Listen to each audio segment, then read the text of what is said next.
I escaped the Titanic, a stowaway's tale.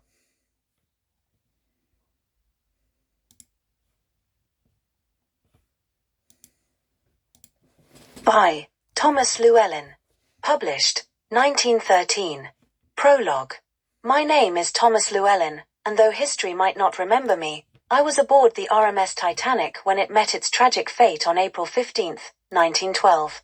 My name does not appear on the passenger list because I was never meant to be there. I was a stowaway, hidden in the ship's cavernous depths. My escape was not just from the icy grip of the Atlantic but also from discovery, judgment, and a watery grave. This is my account of survival, though some may call it luck, fate, or even divine intervention. The beginning, a chance at freedom. In April of 1912, I was a 21-year-old Welsh coal miner, desperate to escape a life of soot and struggle. News of the Titanic's maiden voyage reached me through the bustling docks of Southampton. The unsinkable ship represented hope, a new beginning across the Atlantic in America. But a miner's wages could never buy a ticket on such a luxury liner. So, with nothing but the clothes on my back and my determination, I decided to stow away. I bribed a dockworker for access and slipped aboard during the chaos of loading provisions. I found refuge in the lower cargo hold, among crates of goods bound for New York. For 2 days, I survived on scraps of bread and sips of water stolen from barrels, careful to avoid the ship's crew. The collision.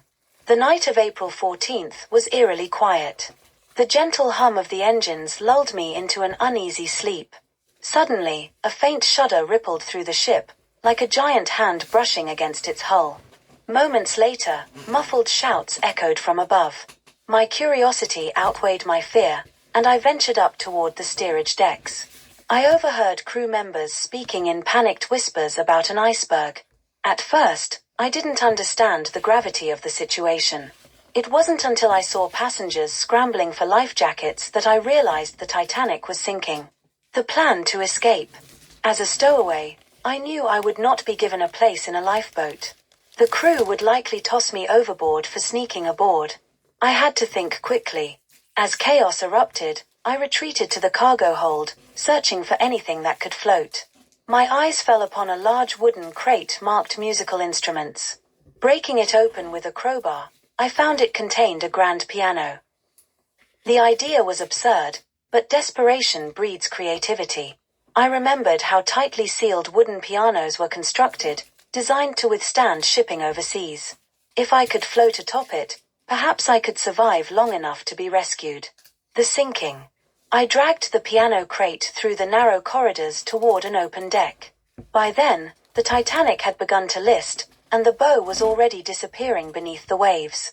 The screams of passengers chilled me more than the icy wind. Reaching the deck, I waited for the right moment. The lifeboats were mostly gone, and the stern was rising. When the ship tilted almost vertically, I shoved the crate into the water and jumped after it. The icy Atlantic swallowed me, and the cold struck like 1,000 needles piercing my skin. Flailing, I clung to the crate, pulling myself atop it. Survival in the frigid sea. The piano crate was just buoyant enough to keep me afloat. Around me, hundreds of passengers struggled in the water, their cries haunting the night. I paddled away from the ship, fearing the suction would pull me under as it sank. Moments later, the Titanic broke apart, and the bow disappeared into the depths, followed by the stern. The sea grew eerily silent, broken only by distant cries and the lapping of waves. Time lost meaning as I drifted. The cold gnawed at my limbs, and exhaustion threatened to pull me into unconsciousness.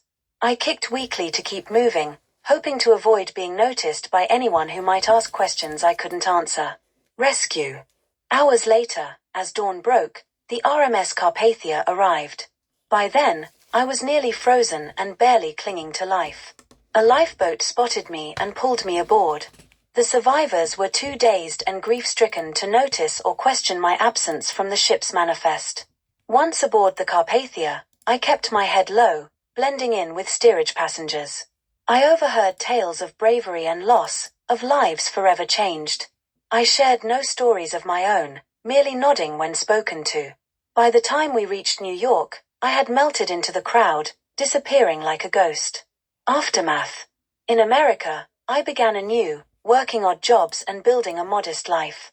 Yet, the memories of that night haunt me still, the screams, the cold, the sight of the great Titanic vanishing into the abyss. I often wonder if my survival was fair. So many lost their lives while I, an interloper, lived.